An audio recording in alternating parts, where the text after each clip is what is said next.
it's 2018. It's 2018. I'm so tired. It is January 1st of 2018, and Andrew and I are on the cutting edge of movie releases. We watched a film from 2011. Really? Yeah, 2011. It's only 6 years. It's not like it's like from 1985. That's true. Because that's most movies I haven't seen. We just watched Die Hard for the first time. That's true. So we just watched The Rise of the Dawn of the War of the Planet of the Apes. No, stop. It's the Rise of the Planet of the Apes. It is a terrible title of a film because it's got way too many of these. It does have way too many of these. I remember when they announced that and I was like, I'm sorry, what's the name of this movie? The Rise of the Planet of the Apes. Yep. So we just watched The Rise of the Planet of the Apes. It was a very enjoyable film. Yeah, it was good. I mean, I always heard it was good. Actually, I've heard that all the films are very good in the series. This is an important question. Speaking of 80s films and etc., have you seen the original Planet of the Apes films? I think it's one of those things like the other movies where I've seen clips of it, but not the whole thing. Not the whole thing. Okay, so at some point, I guess I've seen the reveal, obviously, because it's like one of the most played. Mm-hmm. So at some point, maybe we'll have to watch the original Planet of the Apes. But this is... I believe I have seen the Mark Wahlberg sort of prequel-ish. I'm so sorry to say that out loud. Wow. I'm pretty sure I've seen the Mark Wahlberg one. But I blocked it up. You shouldn't have said that out loud. I know, sorry. So this film appears to be prequel-ish to the original Planet of the Apes. I don't know if it necessarily fits in continuity. As far as I know, it kind of does. And it is supposed to be a prequel. That's how I feel. Fits sort of in continuity. But basically, it is the story of how one of the main apes, Cesar, became so hyper-intelligent. And it focuses around a research scientist who is trying to find a cure to Alzheimer's. So basically a way to get people's brain synapses back to sort of heal their brains. Because his dad suffers from Alzheimer's, and inadvertently he creates this drug that makes chimpanzees and then other apes super smart. Yeah, and a little more also, complicated, but yes. Perhaps is poisonous to humans. Correct. Which will come into play in the other films, which we will watch and review. So that is the very, very, very simple premise. Yeah. Oh, and then, the apes become intelligent and decide that living in cages under men is just, not what they want to do. Which is understandable. Yeah. So we can just talk about things we enjoyed in this film or things that we liked. I would say that one of the main points that should be discussed, of course, is Cesar, who is the main ape, played by Andy Serkis, brilliantly. Yet another example of his fine motion capture abilities. Yeah, it clearly phenomenal in this film. Yeah. He's really good.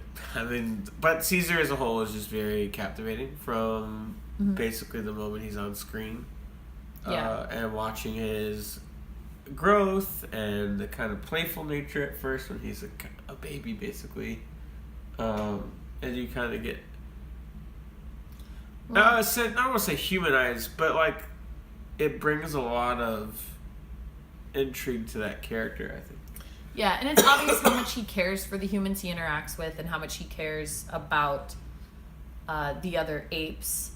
There are some really, really fantastic scenes throughout the film, like when he's watching all the people outside and decides that he wants to go play with them.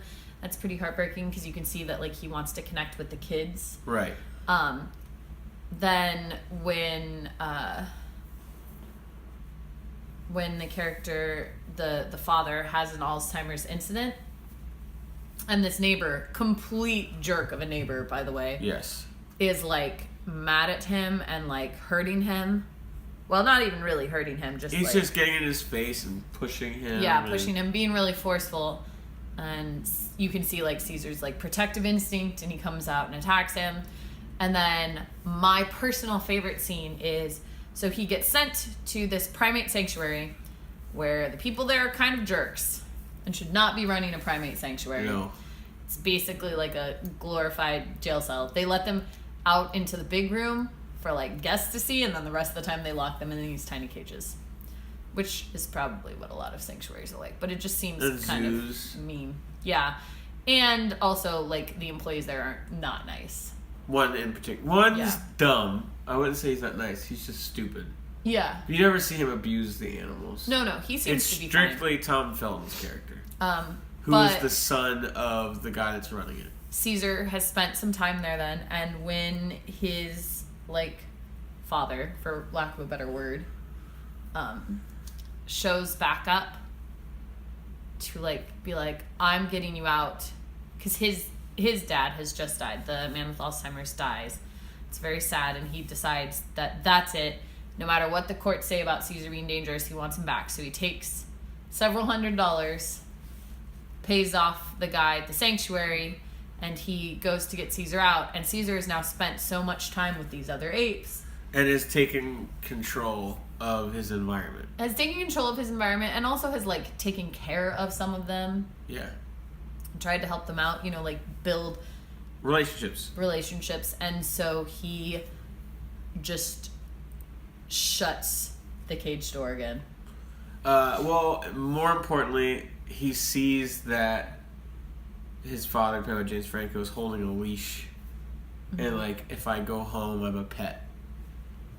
And whether he wants me to feel that way or not, that's how I feel. Yeah. And the cool part of that is when he shuts the cage, looks very defiant, and he turns around and you can see, like, tears in his eyes. Yeah, it's clearly tearing him up inside. Yeah, and it's really cool. Like, honestly, it's really, really cool. He has a lot of very powerful moments. And one of the most powerful, because I know you wanted to talk about this, is a moment when so he stays out in the sanctuary at night when all the apes get called back in, and Tom Felton, we don't know the names of any of these humans, by the way. Right. Who cares? Yeah. Caesar's the only important name. And truthfully, I feel like they don't really say a lot of names. I know that Jacobs is the name of the boss. Yeah. But and they don't say it. Franklin, Mr. Franklin, is the scientist. One of the scientists. They do say people's names, but names aren't used a lot. And I have to assume that that's on purpose. I guess. Because I feel like names are said pretty frequently in films, generally speaking. But it seems Cesar like was the one Cesar said the most. is said all the time. Because he's the most important character. Mm-hmm. And the humans really aren't. And I even know the other, like, Bright Eyes was Caesar's mom, and the other chimp's name is Koba. Like, those I know. Those are the main ones. And I don't know the names of any of the humans. So... there's this moment where he stands defiant in the cage, and Tom Felton's character comes out to, like, confront him. And they have this fight, and Tom Felton is using this, like a cattle prod. Yeah, cattle prod. The taser. So they have this big fight moment, and there's the dumber of the two guys that work there has a tranq sniper rifle, basically, so that they use from up and above if there's any issues. And they're doing the fight, and he's like, get back in the cage, and he's battling him, and he keeps prodding him, and Cesar keeps coming back, and he blocks it. And then when he goes for the last one, he screams, and he's like, no. And it's a big moment. Like, it really is. They build up to it nicely, because at this point, everything's been sign language, but he's becoming so intelligent, and at this point, he had been injected with more drugs. Yeah. Through the air, along with all of his apes. So, like, he was already smarter than them, so now he is, like, way above. Like, they have all come to probably where he was before, if not a little higher. And he's now, like, because his eyes were partially green before, and now they were, like, green. Which was a cool shot, because they show him turn, and they used to be, like, kind of yellow with some green, and now they are fully green. But the moment of him saying no, and then he keeps saying no to all of the apes, and we're not going to be treated like this anymore. But him saying the word no, and that caused the guy that was the rifle, like, to freak out and try to run away, because he was, like, in shock that he could speak. Yeah, that an ape was speaking. And then they, one of the other things that I like about Cesar is that clearly he still cares about humans, like, because he feels that connection from being raised by James Franco and his dad, and he so he stops several attempts to kill humans, but ends up inadvertently. So Tom Felton's character comes at him again with the cattle prod, and earlier in the film, Tom Felton had sprayed him down with this water hose when Cesar was misbehaving, and so Cesar gets the water hose and sprays down Tom Felton at the same time. Just as he was starting the cattle prod. And you can see it in his face when he realizes that he's killed him, and there's regret. Clearly he didn't mean to. Yeah. So there's just a lot of really, really good, powerful moments. Yeah, Cesar's really interesting. I love the visuals in this film because it's San Francisco, and I love San Francisco. And there is a face-off on the Golden Gate Bridge that is glorious. Yeah, it is. It really is.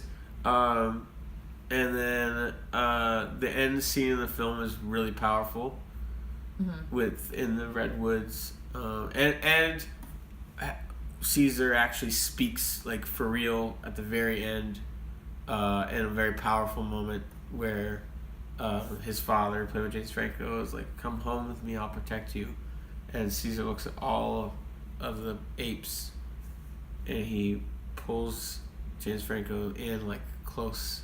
And almost like a hug, but also talk to him and says, "Cesar is home." And it was a really cool moment. I really like that. Seriously, Cesar as a whole, the character is very, very, very compelling, and it carries the film. As a whole, the movie's good, but because most of the characters, I feel like their development is very clearly not important because it's all about Cesar. Mm-hmm. I would agree with that. There's some good moments for James Franco, especially with his dad being sick. Yeah. And you can see, why this happened. And that was cool, too, to, see, what created, something that ends up it's logical. Clearly being the downfall of humanity. What created it was... a good intention. Yeah, a desire to help and heal. But, to be fair, he didn't want to go further with the new drug. Yeah, when he realizes there are adverse effects, he's like, we should stop. And his company's like, no, this stuff's awesome. And they're mass producing it already. And they're creating all these canisters. They're testing more and more chimpanzees.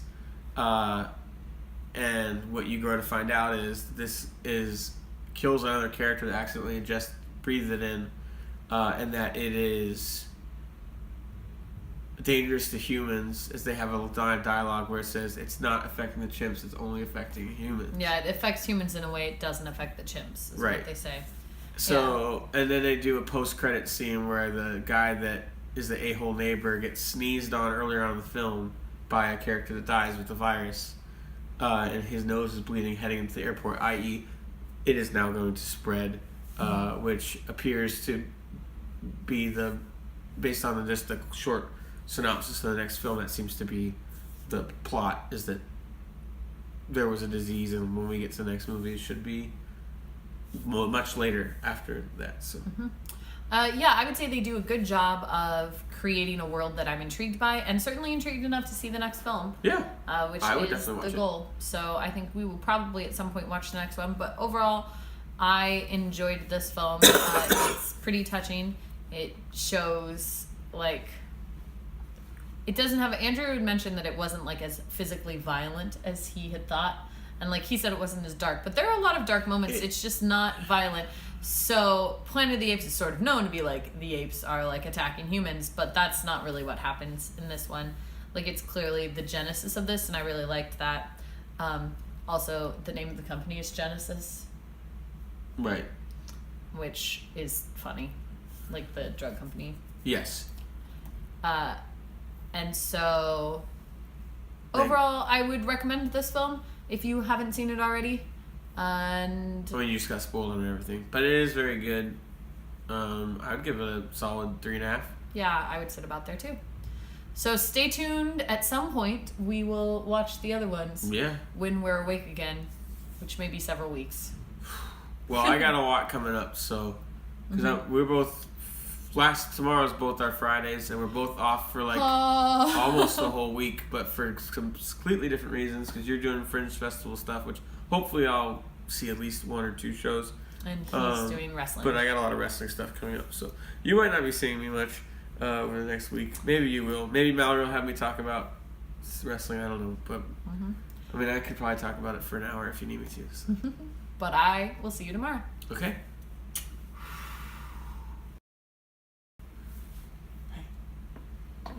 You always do that too fast. You break too soon. Okay, now it's good.